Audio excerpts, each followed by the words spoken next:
Welcome, everyone. Simon Rosenberg, Hopium Chronicles, here for our weekly gathering of our proud, plucky patriots, our paid subscribers. For those of you watching this live, welcome. We're going to have a lively event tonight. And for those of you watching this on YouTube or listening on Spotify or Apple Podcasts, welcome, welcome, welcome. It's great to have you here.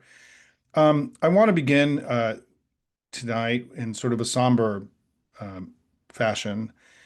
And I want to grieve tonight with the family of Charlie Kirk, who was killed today in Utah, leaving behind two kids and a wife. I want to grieve for a minute with the families in Minnesota who were hunted down by a right-wing extremist and assassinated a few months ago. I'm heading to Minnesota next week to do a fundraiser for the Democratic Party of Minnesota, in part as a just a response to that terrible event. Um, I think we're grieving for the students who were shot and their families who were shot in Colorado today, for the people of Ukraine, the innocent people who die every day in Ukraine, for the families the innocents in Gaza, and all the trauma that is happening throughout the world every day. We have much to grieve, and I think we should just take a moment to sort of acknowledge all of this and grieve together here.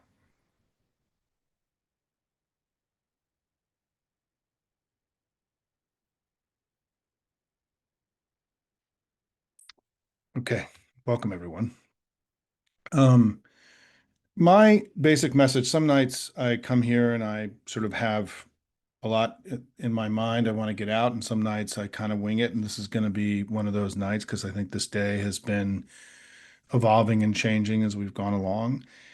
But I think as we enter a period in our country's history and our politics where things are going to get harder and more difficult, and that the easy path is becoming less and less available to us, that we need to be, I think, guided by a North Star every day of democracy and rule of law, liberty and freedom, love of country, love of one another, and to use that as a way to sort of center us in this struggle that we're in every day, the fight that we're in, and for the fights to come.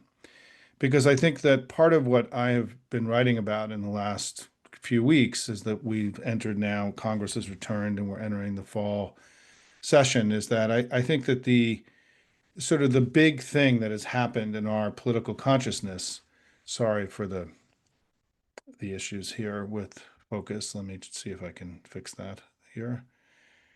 I'm going to kill this light here. Is that I think that as we approach this, what is this challenging time, the way we've responded as a community is we go to work every day, right? Like that we channel the anxiety and the frustration and the fear and the anger and the disappointment that we have into good works. And we support our candidates and we call members of Congress and we do rallies and protests and we just do. And this has become, I think, very in the great American tradition and those who believe in democracy, this idea that we're expressing our love of country and our concern through traditional democratic means, that we're not trying to weaken our democracy or act outside of democratic principles or democratic means. And that if we think back to this year, not only have we seen all of our candidates, now overperforming again and again in election after election, but we've had millions, maybe tens of millions of people have marched in protests and rallies and Tesla takedowns without virtually any incident, right? Remarkably peaceful, nonviolent demonstrations now, because there is no part of our movement that is calling for violence. We seek nonviolence. We want to restrict the access to guns so fewer people are killed. We want there to be universal health care so people can live healthier and more fulfilled lives. We want to create economies that work for all, so that people have opportunity to grow and to seize their dreams together. We want to fully fund higher education and science to give us the knowledge and expertise to build the next industries of the future and to live better lives here. I mean, there's our movement is about relentlessly improving the lot of everyday people. I mean, that's who we are through democratic means. And there will be a lot of, we don't know what happened today in Utah. And if anything happened in the last few minutes, I apologize as I was prepping for this. But we can't let their assertion and their characterization of our movement become our own understanding. We have to resist it because we know what's going to happen. We can anticipate it. We've been through this before. And the argument that the left or the center left or the Democrats are a dangerous, violent prone movement and that we want chaos, none of these things are true. And we should reject them as much as we're rejecting calls for violent, for political violence being appropriate. We have to reject also the exploitation of that to smear and slander, our political movement. And I think that we have to be guided, I think, as we go through this next period, with this understanding that not only are we, the party of and the politics of liberty and freedom and democracy and rule of law and opportunity for all, but we're also the party of the four freedoms, and that at the core of the founding of the modern Democratic Party from FDR on, that our entire sort of orientation in the world has been based upon ascertaining and fighting for freedom for as many people in the world as possible, and to reject autocracy and dictatorship and dominion as the core sort of North Star of our politics. And I think that we're going to have to really dive into that, a lot in the coming months. And I think that, for example, we've laid out these four agenda items that we think Democrats in Congress should be fighting for. I mean, to believe that the rallying cry for Democrats at this moment should be to restore or delay the ACA subsidy cuts for a year, is, as virtuous and as important as that is, but for that to be sort of the big thing we're aspiring to, that's the big fight that we're going to pick. It's too small. It's too much part of an older politics that we have to learn because, we're in it now. And I think what I was saying earlier is that the big sort of learning and understanding that has descended upon the country over the last 6 to 8 weeks is that there is no longer any way to look away at the harms that Trump is doing to the country, the material, serious harms to our economy, to people's opportunities, to our healthcare, to science and higher ed and our public health, to our standing in the world, to our physical safety and security. He's leaving this country weaker and diminished, and our decline as a superpower is accelerating. And that I think it's become impossible for reasonable people now to sort of tell themselves a soft story that all of this really isn't as bad as it seems, that he's somehow, things are going to actually all work out okay, that he's got some secret plan that we don't understand that's going to create economic growth and increase, healthcare for more people and, will help us lead the world in clean energy technology and all the things that we want, right? That somehow this is all gonna, he's just kind of, it's locker room talk. He's just kind of doing that crazy Trump stuff. But behind it is there's a bunch of serious people who are going to make sure that everything stays on track. Well, that's not true. And that the availability of this place to go where things feel safe and that everything is going to be okay is diminishing because he's just doing unrelenting, unbelievable damage to the country and to our democracy and to our standing in the world and to the cause of democracy all around the world. And so I think that space that many were inhabiting. I'm sorry for the camera tonight. I'm going to be reworking this whole studio in the coming weeks. Bought a new mic, going to get new camera, going to get better lighting, all that stuff. Um, is that space that people sort of that place that people went, that's becoming not available any longer to folks. And I think that it's changing our politics. I think there's a gravity now about sort of what this guy represents and the harms that he's doing, and that you've seen people start to find a higher gear. You've seen the Texas Democrats and J.B. Pritzker and Gavin Newsom, really step up. You've seen the Democrats and the Congress successfully force that the Republicans to vote to release all the Epstein files right before, the recess ended. You've seen Chuck Schumer today came out and forced through a parliamentary procedure, he's going to force a vote on releasing the Epstein files, a very aggressive kind of higher gear moment for Chuck Schumer, just days after Chuck Schumer said he was going to force votes on the illegal and destructive tariffs. I think that you're seeing throughout civil society and through political leadership a greater understanding of the gravity of the moment and the harms that he's doing and the need to mitigate those harms and for us to win back power. And the good news is, everybody, as we go forward on this dark day, by the way, I should say, is that the good news is that the what that we have been beating back this MAGA uh, politics more than it's been beating us. It's in control now in Congress, and I understand that in the White House. But in 2018, we had a terrific election and one of the best midterm performances in modern American history. In 2020, we unseated Trump and won the Senate back. In 2022, we outperformed expectations. In 2023, we did far better than anybody expected in special elections all across the country. We won down ballot in critical races, and like we just heard from Ruben Gallego today, and John Ossoff is running in Georgia, right?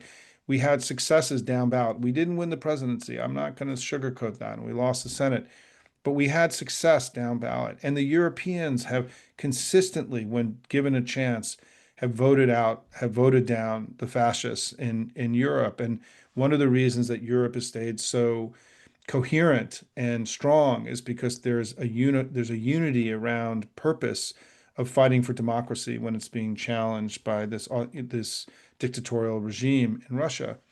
And so I think that, where I believe we are right now, because my job here every week is kind of level set and to take stock of where we are and to look about, what we do next, is that we've had more success than it feels, I think.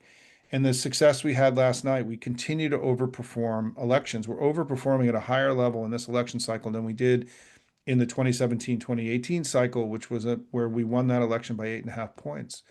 So um, as Ruben Gallego said to us, as John Ossoff said to us in the last few days, we should be ambitious about what we can achieve politically through traditional political means.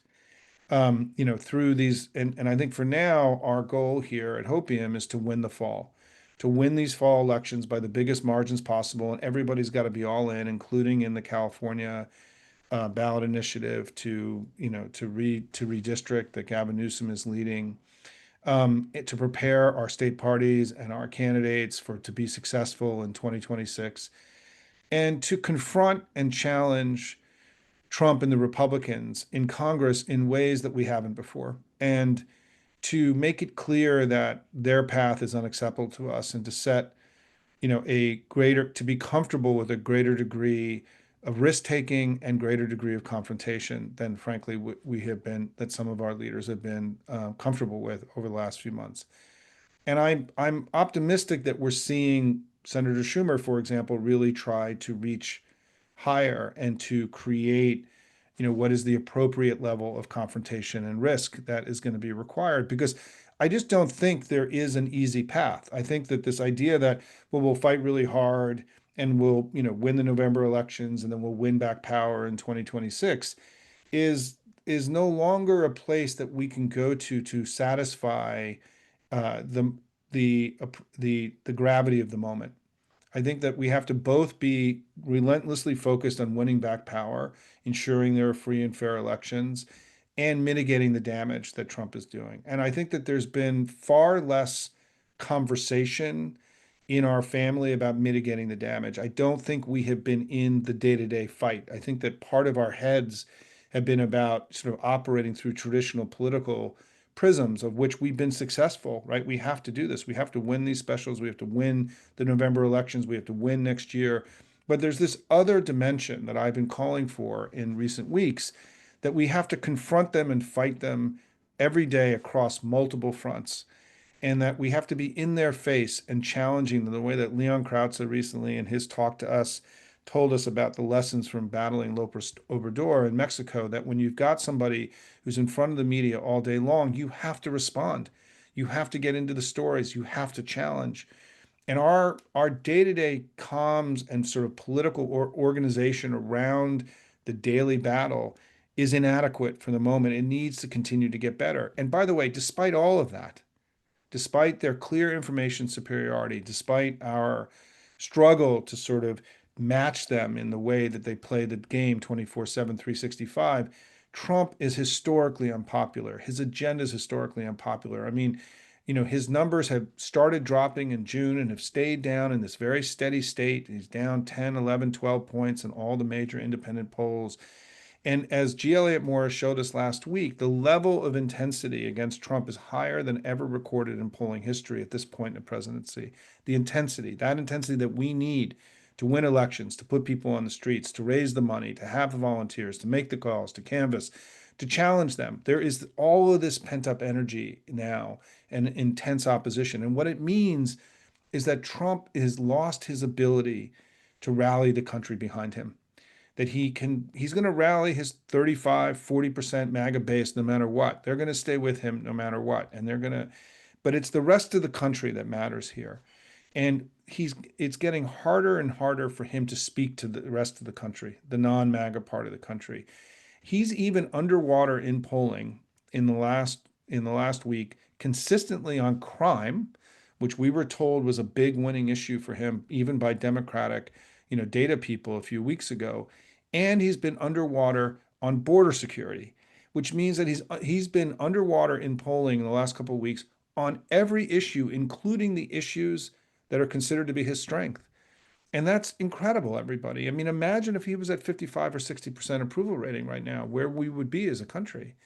And I think that, and Jonathan Lemire had a piece in the Atlantic this week that sort of confirmed my analysis about what's going on, is that they're aware of how much the country is slipping away from him. They're aware that there's a very high likelihood that they're going to lose the midterms and get routed next year, like they got routed in 2018. They're aware that the opposition to him is growing more intense and is hardening and is growing. They're aware that his economic plan is failing. They're aware that he's trying to surrender to Russia and China every day. They're aware that the troops on the streets, have backfired on him, and there's been a huge revulsion in the American people. They're aware this thing is failing. They're aware that Trump is failing as a political project. And so what's happened is that Trump has responded to that through escalation, through desperation, through this manic need to try to change the dynamic that he knows that will be so corrosive and destructive for him. And yes, that's causing him to express deeply illiberal, thoughts and visions for how the elections can take place and how our democracy works and the threats of the troops and all this stuff. But this is connected to his weakness and not his strength. And that's where I want to end. That we are winning in all the traditional ways that you win in politics. We're winning in these special elections and overperforming and beating them in all different parts of the country. Their candidates, their important candidates are retiring. We're having great recruits like Sherrod Brown and Roy Cooper. These are the things that people look for to judge the strength of a political party entering election.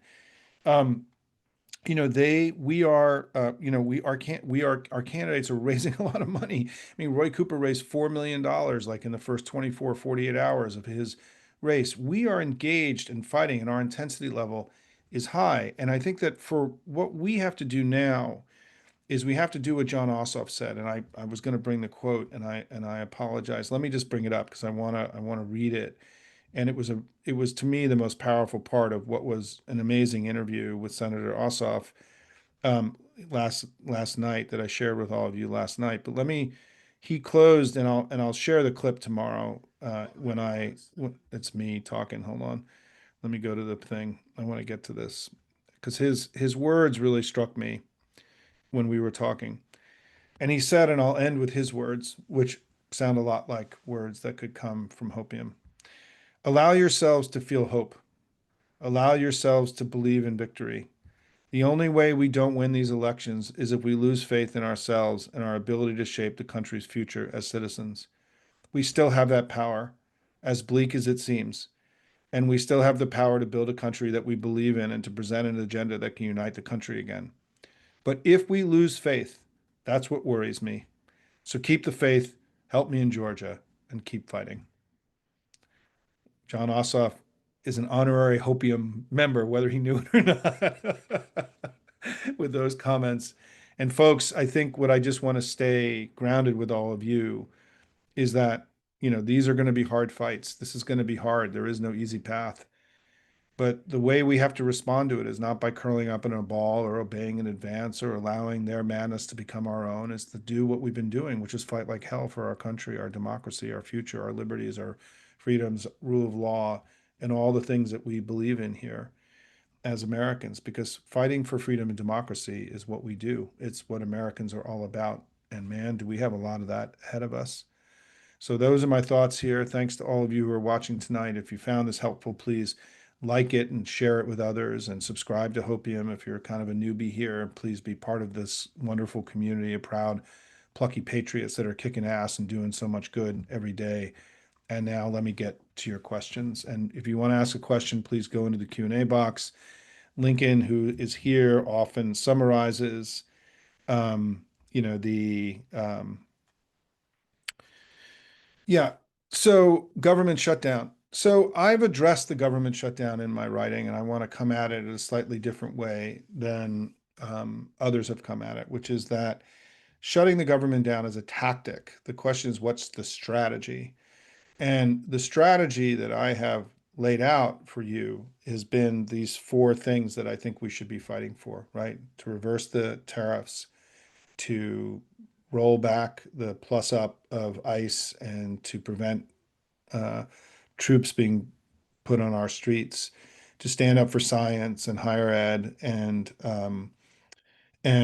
public health, to roll back, to reverse the cuts to Medicare and I mean Medicaid and the ACA, to fire Kennedy, and to stand up for Russia and for democracy and freedom and for our European allies and for NATO against Putin and against authoritarianism. Those are the four things that I've laid out that I think is what we should be fighting for and getting as much of that in the current budget fights. By the way, that will not just be about this initial CR at the end of the month, but also there's then going to have to be a final budget passed by the end of the year. And then there's going to be more budget fights next year. And this fight is not focused on one single event. It's about who we are, what we believe in, what we're fighting for, what we think needs to happen now, what we're willing, and it could be that if my agenda were adopted, it doesn't mean that we get every piece of it, but it creates a clear sense of who we are and what we value and what we believe. And I think that the fight that we're in right now is been, for me, the way that we're conducting it has been too tactical. I think we have to create a greater understanding in the public about, we're fighting for these things. These are the things we believe in. We think they're good for the country. We think the way that Trump is going is doing harm to the country, and we're not going to agree to them in the budget negotiations, right? We're just not going. We can't be for that. I mean, how does a Democrat vote to plus up ICE? How does a Democrat vote to put troops on the streets? How does a Democrat vote to continue to do these cuts to the NIH? Or how does a Democrat vote for the tariffs? I mean, we have to make clear what it is we're fighting for. And then we have to fight for those things across all the battlefields that will emerge, right? The communications domain. Oh, I remember the thing I left out in my talk, and I want to come back. I kind of lost my train of thought at the end there, and I'm going to come back to it in a second. And so one of the domains is this domain around issues that we fight around, right? And right now we're doing a really good job on that. Trump is underwater on every issue. He's unpopular. But the other domain that I've been writing about that we have to learn how to become more purposeful and strategic about is that we have to degrade and play in this domain of strong leader, weak leader. That a lot of our politics is around winning issue fights, which we often do very well.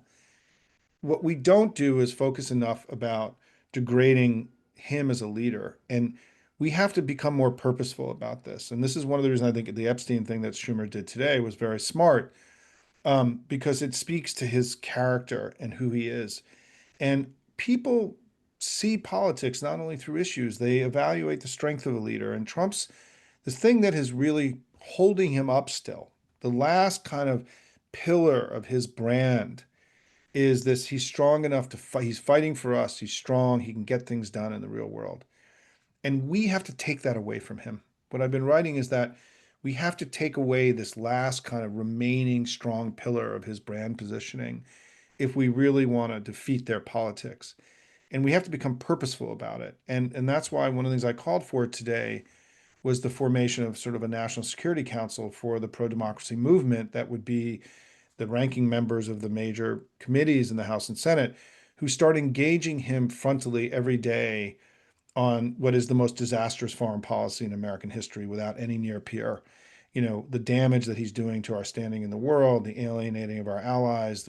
America's never been alone or in a more dangerous position in many generations. And we need to be holding him account for that. We can talk about, these four, we can talk about healthcare and the economy and tariffs and all the stuff and people's lives and affordability, but we should be having a robust conversation with the American people about the betrayal of the America of the Four Freedoms that's underway, the sort of the gutting of our soft power, the continued steps that are making China and Russia great again, as if he's trying to relitigate the Cold War and make them the winners and us the losers. We have a lot of running room here. Vladimir Putin's at 5% approval rating in the United States. We have an obligation and responsibility, I think, to be talking more about what he's doing to America around the world and how he's making us weak and accelerating our decline as a superpower. We need to do that because the American people deserve to have that conversation. But we also need to do it because it degrades the last remaining strong pillar of his brand positioning, the strongman positioning, which we have to have a strategy to chip away at every day. And I think it's why the issues of his health, his age, his infirmity, right, his clear physical and cognitive decline, that's what they used against Biden to sort of just rip apart the strong leader, weak leader dimension of Biden. All that is available to us too, but we have all these other things that are available to us too, that he's making America weak and not strong. And so part of our collective job in the way that we communicate out into the world is we need to constantly repeat that he is weak and not strong, that he's a loser and not a winner, that he's failing and not succeeding, that he's a villain and not a hero. This is critical for us to continue to reach that part, that last remaining part of, his old coalition that's hanging together, to further weaken him and to start to loosen his grip over the Republican Party so we can try to encourage more to break from him and do things that the country needs them to do in a time of crisis, to reject this politics. That has to be our goal. And people often say, well, how do we get to them?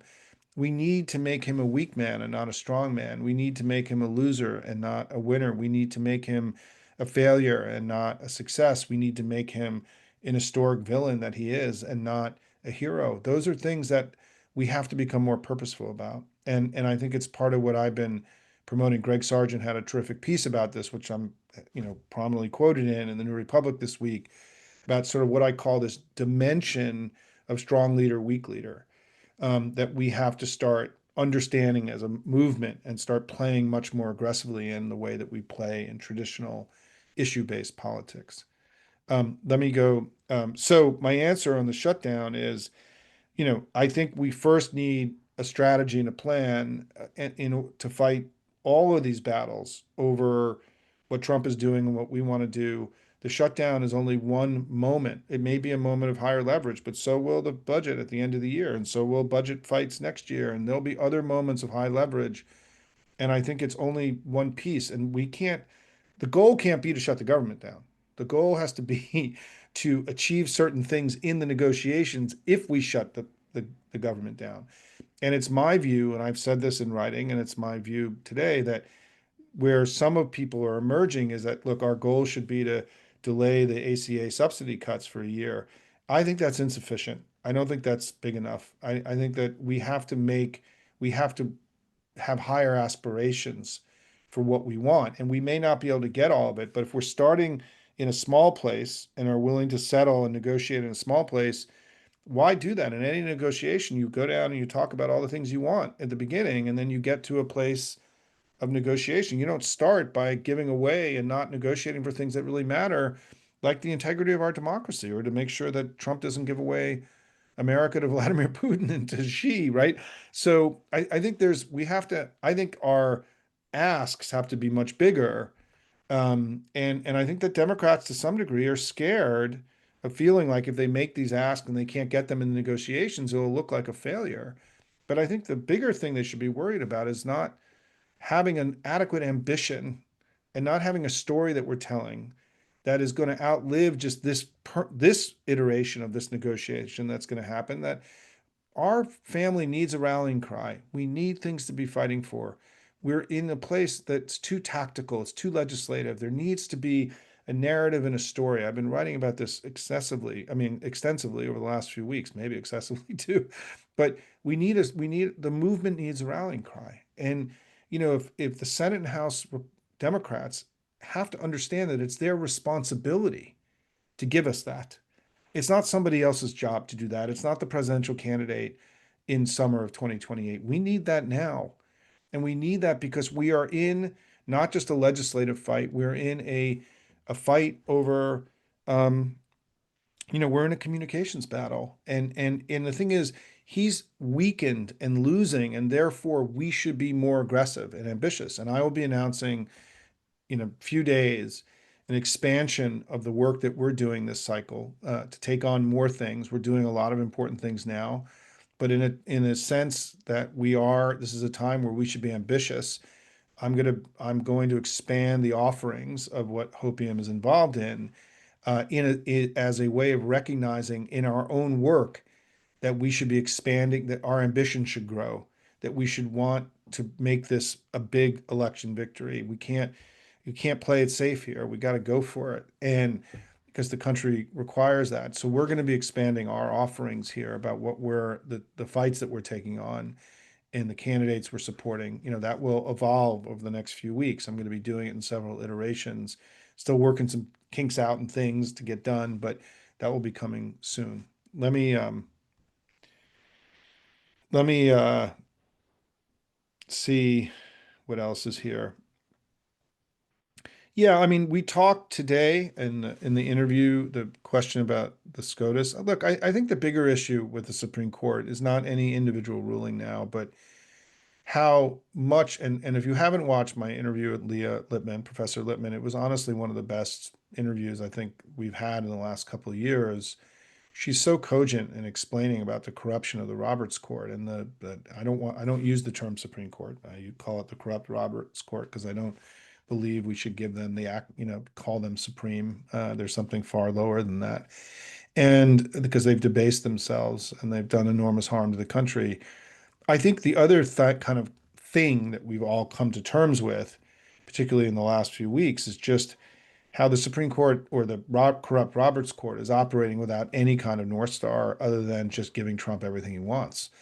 And it's just kind of a shocking abdication of their responsibilities and their oaths. And it has become a lawless, partisan vehicle for an autocrat, a wannabe autocrat. And it's an incredible, abandonment of our constitutional order by the people who are the most important guardians of it. And the gravity of that, I think, is something that we still haven't really totally come to terms with. The decision that was handed down in the last few days about sort of green lighting, as I wrote about today at Hopium, and we discussed with Ruben Gallego, is that the simple reality, as Ruben and I discussed, is that um, um, due process uh, in is still something that white Americans enjoy.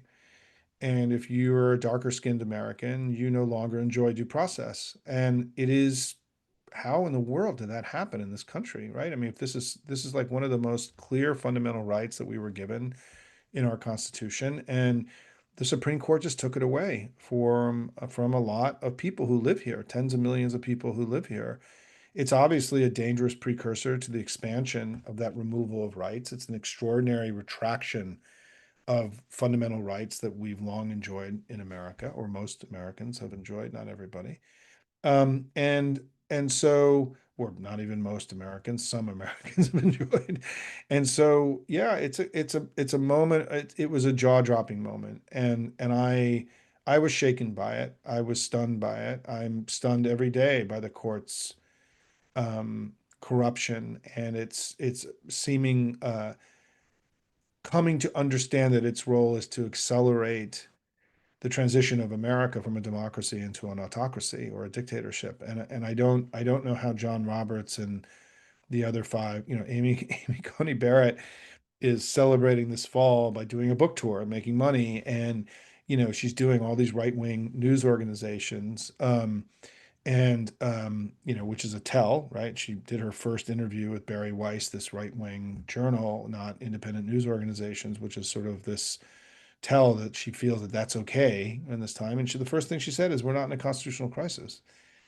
It's an absurdity, right? I mean, it's a delegitimizing statement by them, given everything that's happening. And so, yes, I think that part of what I am saying about the awareness of the damage that's being done to the country and there sort of being no easy path, part of that is just the out and out, like the Supreme Court ripping off their robes and wearing a big T for Trump, as their North Star, as opposed to, the Anglo-American tradition of jurisprudence that goes way back, right? I mean, look, restrictions on the king are a very important part of the English language and heritage, going back to the Magna Carta. And we're seeming not just abandoning our constitutional order, but we're abandoning, in many ways, the thrust of English language, Anglo-American society, going all the way back, for now many, many hundreds of years. And it is radical, it's extreme, it's extraordinary, it's jaw-dropping, but it's happening and we have to fight, right? I mean, this is what I mean about us having no illusion that there's an easy path here any longer. The fight in front of us is going to be a fight that is going to go on for years and decades to restore. Um, I don't know that we'll ever restore America to what it was, but to restore democracy and to restore freedom and liberty and rule of law has, as I was saying earlier, our North Star has to be to restore that, right? Which is our great birthright as Americans and our obligation, responsibility that we were given, that we need to pass it on to our kids and our grandkids. That's, if there's any, I mean, that's the core of the American creed and our contract. And, they're walking away from it. And that's why we are the patriots, they're the betrayers, and why we have to, be continuing to fight and do our work with enormous urgency every day, Um, Let me go to Lincoln again to see if there's, and some of you have been recommending people to come bring on here. Yeah, I wrote about the Russian drone strike today. Look, I mean, the question that when I've said there's no easy path and this is going to be hard, we are a weakened and diminished power, and Trump's weakness and his appeasement of Putin has done what happens to every dictator who is appeased, which is that it's emboldened him and encouraged him to do more.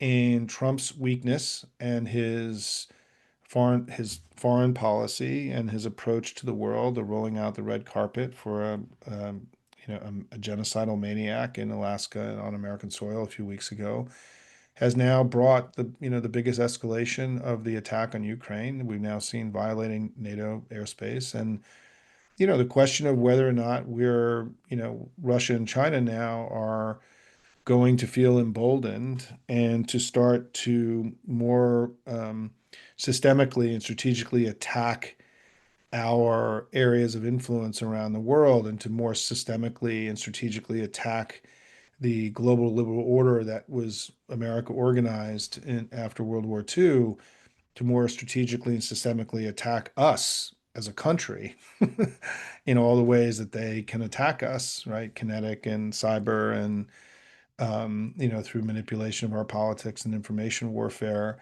they see us as a country, as a declining power that is committing sabotage, that is led by a confederacy of dunces and a weak leader. And they were going to do what all powers and that predatory powers would do facing that, which is they're going to push. And yeah, I think we're entering a very dangerous period. And, this is arguably the most dangerous period that we've faced as a country. I don't know since when, right? I mean, since the War of 1812, since, before Woodrow Wilson, like I don't know what the historical analysis is, but we are not clearly in alliance with our European allies anymore. And so we're alone and isolated and we're vulnerable in ways, and we're vulnerable because we have idiots running the country who think Putin is their friend. I mean, JD Vance gave an interview again yesterday, just throwing kisses and love and love emojis to Putin, and as if this guy will, do anything other than eat their lunch every day. It's like bringing alien into the spaceship, right? And it is stunning to me the betrayal that we're witnessing of us, of all of us, and our kids and our grandkids. And this is why I today in my post called for the foreign policy voices of our party to get much louder, to develop this kind of voice of national security, to start talking to the American people about how Donald Trump is making us weaker and more vulnerable to that we're losing some degree of our sovereignty and our ability to navigate in the world. And Trump is cutting us off from our trading partners. He's alienating our allies. It's not clear where he stands in this war in Europe anymore. It certainly seems like he's far more favorable to Putin than to Ukraine and to our allies, despite the bullshit that he spews every day. And we're in a place where, Trump seems to be every day trying to surrender in every way possible to Russia and China. And this conversation needs to be present in our daily discourse. And instead, what you hear from our consultants is that we got to, stick to kitchen table issues and talk about Medicaid. And it's like, come on, guys, we got to grow the fuck up, right? Like we can talk about all those things and focus on that, but we also have to talk to the American people about what's happening to their democracy and to the standing and our standing in the world. Imagine just something simple, right? Like how in the world is the World Cup going to happen here on this soil if, DHS can arrest and detain, any dark-skinned person legally now? The Supreme Court has determined that, right? If they don't like them? What happens if there are protests at these stadiums against Trump? Will DHS come and start arresting people on global television? Yes, today, if you haven't seen the story, Trump held up the plane that was returning the Korean engineers and workers who were detained, it appears illegally by DHS, as some negotiating tactic to get something out of from the Koreans. So we're now holding, hundreds of Koreans hostage, and like there just comes a point when people are going to be like, fuck it, we're out of here. Like we're not going to deal with this stuff. We got all these other people we can work with in the world. And there is a growing awareness that America's security guarantees don't mean anything any longer. And, we're facing what it means is that we're facing, as there was an article in one of the journals I was reading the other day that said the Europeans are beginning to realize that we're entering a period in world history where the law of the jungle has returned, and that this rules-based order that America built and enforced for 80 years is Trump is just burning it to the ground. And so this is serious stuff. And, our leaders have to be strong enough and courageous enough and capable enough to have adult conversations with the American people about what's happening in their own country. They have an obligation, responsibility to do this. This sort of cowardly hiding behind kitchen table issues, this period has got to end. We got to have the hard conversations with all each other, everybody. It's what, I will try to do here as much as I can while staying very focused every day on ways that we can mitigate the damage and win back power. That has to be our dual, goal and responsibility here.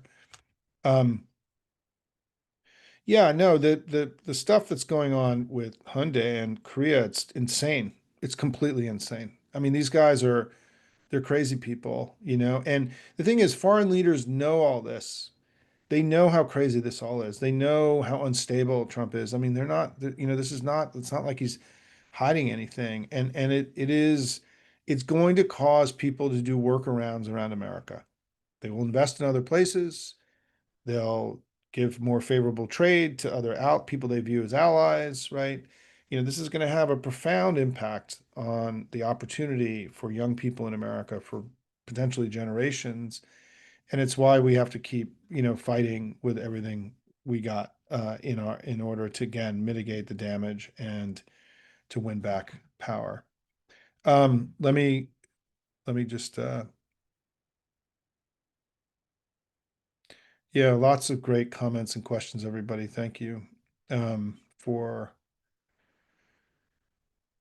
Patty asked about the DNC does a daily YouTube video. I've promoted that from time to time. I have to admit, I'm always working in the morning, so I don't watch it. But Patty, if you think it's something I should be promoting, I am a fan of the DNC and promoting their work.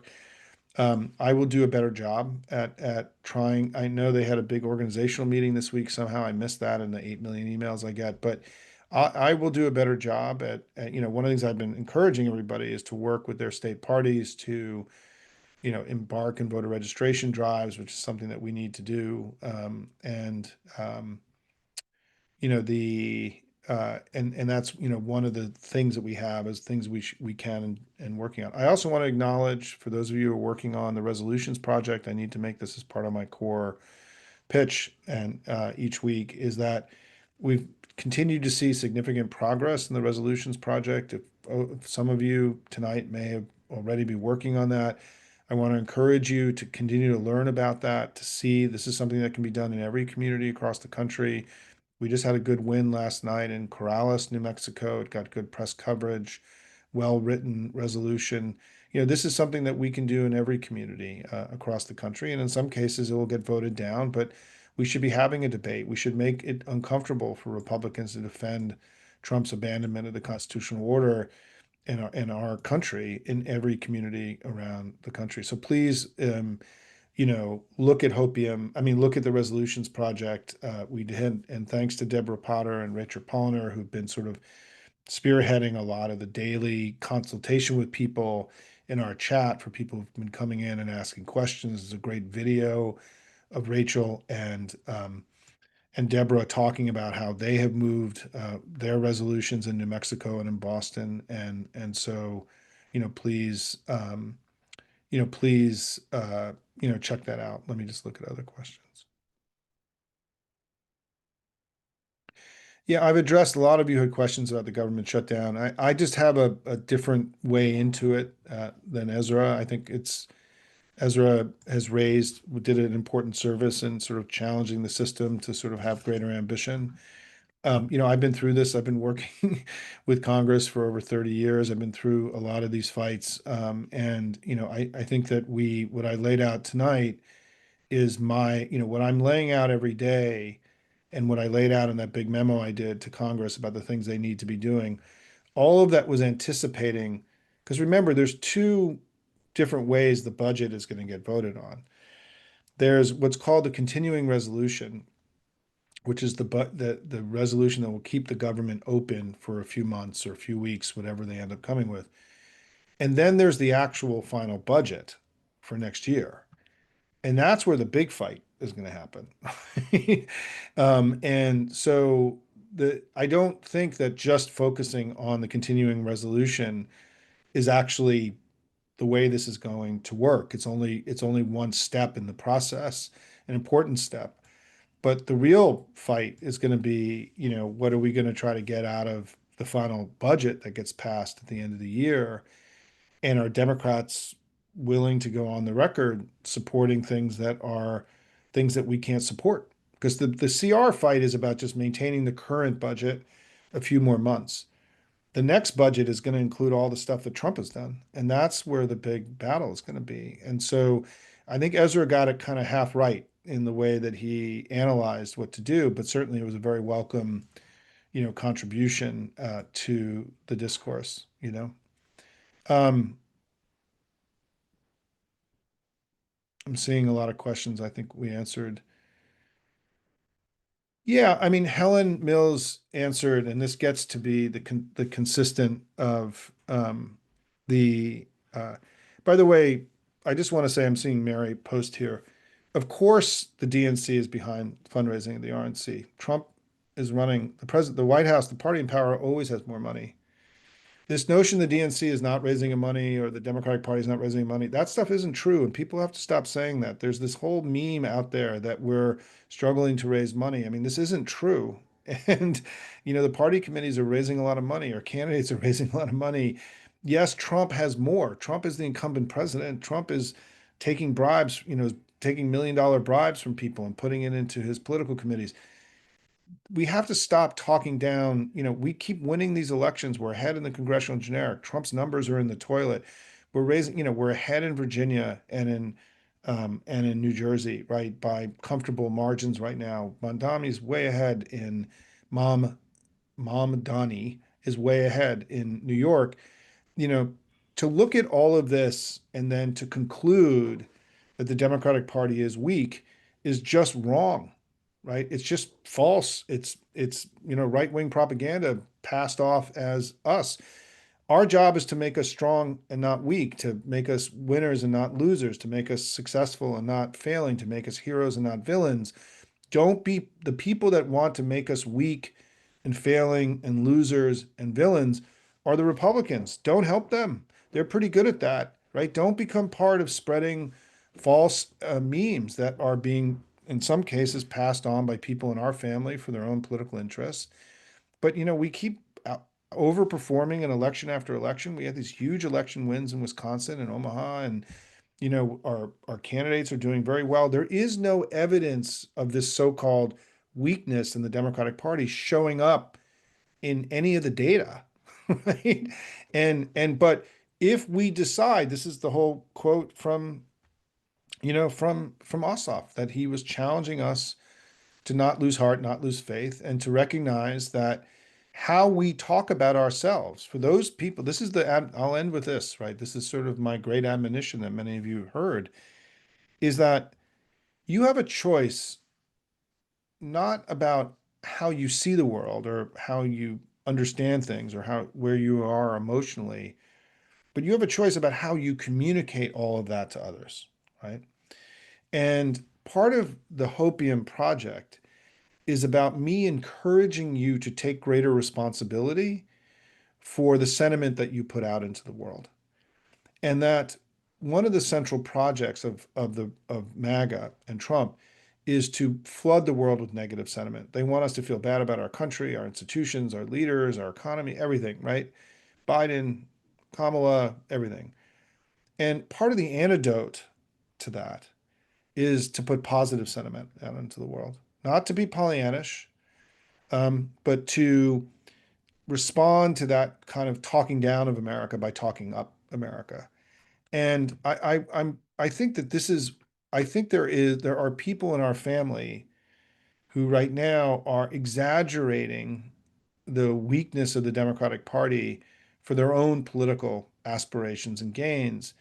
And just my advice to you is that you can have these worries and these doubts, you can have these fears, but recognize that when you're spreading negative sentiment and you're talking down the Democrats and you're telling people the Democrats are weak, why would anyone ever vote for a political party that was weak and sucked and terrible? And why would you contribute to that impression when it actually isn't the case? Because then you're doing MAGA's work for them. And this is a really important thing about sort of the information, the poisoned, polluted, manipulated information environment that we're in, which is that what MAGA wants more than anything else is they want Democrats fighting with each other and not fighting with them. And just don't do it. I don't do it, right? Like you don't hear me, attacking other Democrats here. We make recommendations, we make suggestions, we try to help our electeds understand what's required of them now, right, in this time of challenge. Because I also end with this other thing that I have really sort of thought about and talked about a lot with a lot of my friends who are more in the establishment party, is that we have to recognize that no one in America who's grown up here has ever dealt with a political moment like we're in right now. People who've lived abroad and immigrants here who've spent time abroad and lived in authoritarian countries or in countries where democracy is in decline, they may have experienced this. But most Americans and most of us who've worked in democratic politics haven't. And we have to be a little bit forgiving and kind to one another about how scary this all is and how difficult this all is and how how much that that not everyone is going to respond to a scary event by doing the right thing in the very first moment of the battle, right? And that our job has to be to recognize that not everyone is going to, at every moment in this fight, do what you think is the right thing at that moment, that they are struggling the way that you are every day to make sense of this and to right themselves and to center themselves and to not lull back into sort of like everything is going to be okay and I'm just going to kind of do my job and keep my head down, right? Which is, by the way, an unbelievably human response to the moment, right? For the people, the politicians that you're seeing who don't seem like they're engaging and fighting hard enough, don't be angry at them. Have sympathy that this is really fucking hard what we're all trying to do and that we don't have any understanding. And what we've done here at Hopium is that we've sort of surfed our way through all this, right? Like we're just going out and trying new stuff and fighting and using new tactics and learning from each other. I love the chat because all of you are learning from one another and experimenting and sharing stories about things that have worked. But I think there's just there has to be an understanding. We have to stop being perpetually disappointed because in some ways that perpetual disappointment is a inadequate read of the difficulty of what's happening here in our system. It isn't simple and easy to go fight Trump the way that we are talking about here. And our leaders are not going to get it right every time. That doesn't mean you spend all of your time attacking them. Your job should be to lift them up and make it more likely that the next time they get it right. But by denigrating and attacking and diminishing, there comes a point where, that kind of activity becomes as corrosive as everything that MAGA is doing. And I know this is hard, right? But we have to go easy on ourselves a little bit in all of this. And I have just decided that I think the right way to do all this and the more productive way is to encourage and to challenge and not to criticize. I'm not a critic of our side. I don't criticize people on our side, right? I criticize Trump. That's where I leave that too. But I don't, I want to be like a coach and help people encourage to find a higher gear. And I take that idea and bring it into your networks and your communities because there's so much negative sentiment in our family right now. There's so much. And I want you to know that what MAGA wants and what China and Russia want more than anything else is they want Democrats attacking other Democrats. Because when the movement splits, right, Trump can stay in power for generations and the MAGA can stay in power for generations. We have to hang together or we're going to hang separately. And sometimes that's really hard. And it can be like, fuck that. I hate that guy. Well, fine. Then go hang out with John Ossoff and go hang out with Ruben Gallego. Go hang out with the people that you admire and respect. Don't spend your time beating down the people that you, for whatever reason that day you feel have let you down. It's also, by the way, a mental health and kind of a mental health exercise, right? Don't dwell, don't go into the dark. Stay in the light as much as you can. It's a way to stay sustained and to fight this over time, right? Don't let the darkness consume you. Don't let the madness, their madness, become our own. And I just want to conclude by saying, I just want to express my just like unending, ceaseless, Olympian levels of gratitude to all of you paid subscribers for allowing me, for giving me the resources to do this work every day. I cannot tell you how fulfilled I personally feel every day, how much I feel that I am being put to my highest and best use. And just like you who get up every day trying to figure out how you can make a difference, you've given me the blessing of, I think, allowing me to put myself into this fight every day in a way that is allowing me to end every day feeling like, okay, I did my part today. And that's how I want to end today. And I was going to do this in the beginning and I got caught up, but I want to just end by saying, when you're feeling lonely and you're feeling down and you're feeling like it's not enough, imagine yourself part of a movement where you are that physically present with us in this fight are the founding fathers, are the labor leaders that built the labor movement, are the civil rights leaders and the suffragettes and Abraham Lincoln and the mid 19th century Republican Party and the Woodrow Wilson and FDR and Martin Luther King and John F. Kennedy and Barack Obama and Bill Clinton and the millions and millions of us who are going to work, we're not alone, right? We're in this long arc of warriors for justice and freedom that have been fighting and succeeding for now hundreds of years here in America. We're part of an incredibly noble enterprise together. We're not alone. These are people that are with us every day. And today, I went back and read a letter from the Birmingham jail from Martin Luther King, which if you haven't read, I'd encourage all of you to read tomorrow or tonight. It fortified me. It strengthened me. It was something I needed to read today. And that's my point, is that Martin Luther King is right here with us in this fight. He is part of everything we're doing. We have to draw from their success and their strength and their grit and their fortitude and their courage and their bravery and their success in order to animate us, because this battle that we're in is going to be a battle for 10 or 20 years to get us back to a place where, we are a strong and successful democracy again. And it's what fortifies me, right? That I'm here with all of you. I get up in the morning, I read your comments, and I'm like, I'm part of an amazing team of proud, plucky patriots who are going and fighting for their country every day. And thank you all for being part of this. Thank you all for what you're doing. And friends, is all that we've done, and as important as it is, we know the most important work is ahead of us. And together, we need to win the fall. Take care. Have a good night, everybody.